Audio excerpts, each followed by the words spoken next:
Madame Nidoïm Noufrapent, vous êtes partie à la rencontre des résidents de Moroni pour les interroger sur les effets de la lutte antipaludisme réalisée avec des médecins chinois. Quel est le sentiment général? Bonjour. Il y a un sentiment de satisfaction et de gratitude. Satisfaction car le taux de mortalité lié au paludisme a baissé de façon significative. En fait, les gens ne souffrent plus de cette maladie. Pour eux, le paludisme, c'est juste un mauvais lointain souvenir.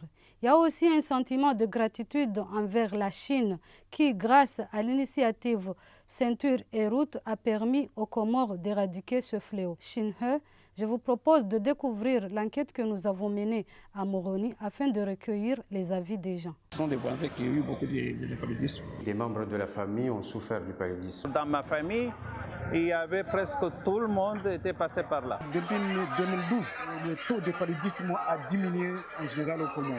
On a constaté que ça fait à peine 2 à 3 ans, on n'a pas entendu beaucoup de morts à cause de la paludisme. L'aide chinoise a apporté pas mal a sauvé des vies. 40% de la population comorienne qui a pris le traitement chinois.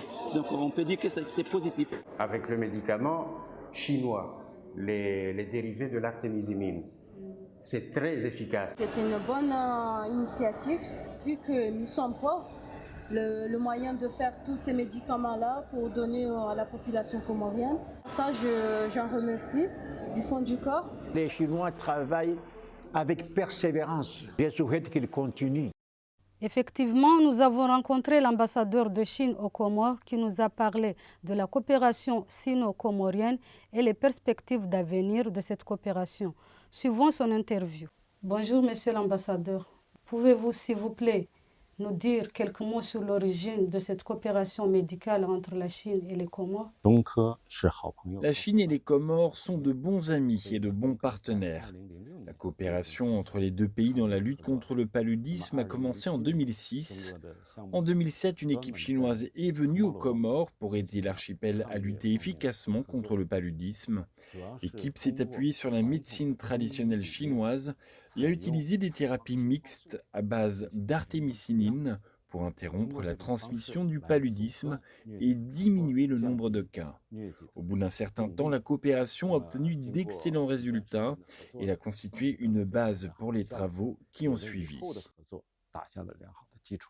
Dans ce processus de coopération entre les deux pays, y a-t-il des choses qui vous ont marqué plus que d'autres? Ce qui m'a le plus impressionné, c'est la première phase du projet de coopération technique mené par les gouvernements chinois et comoriens en août 2018. Celui-ci avait pour but d'aider les Comores à lutter contre le paludisme. C'était un projet qui visait à s'attaquer aux racines du problème. Il comprenait 3 aspects. Le premier était la prise de médicaments par toute la population en 3 cycles. Le deuxième consistait à aider les Comores à mettre en place un système de prévention et de contrôle à 3 niveaux, à savoir ceux de l'île, du district et du village.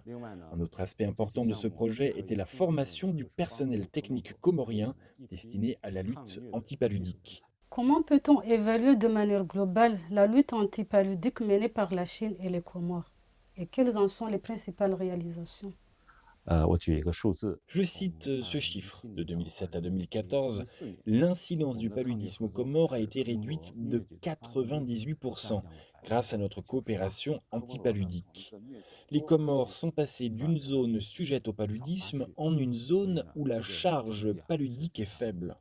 C'est un résultat remarquable. Depuis l'apparition de l'épidémie de Covid-19, la chaîne logistique et le déplacement du personnel ont été impactés et le nombre de cas de paludisme a augmenté. Mais même dans ce cas-là, les îles de Mohéli et d'Anjouan n'ont enregistré aucun cas primaire et l'île de Grande Comore a connu environ 2000 cas. Une équipe d'experts chinois a été envoyée sur place pour surveiller la situation épidémique sur l'île de Grande Comore. Cela constitue la base de la prochaine étape de la coopération entre les deux pays.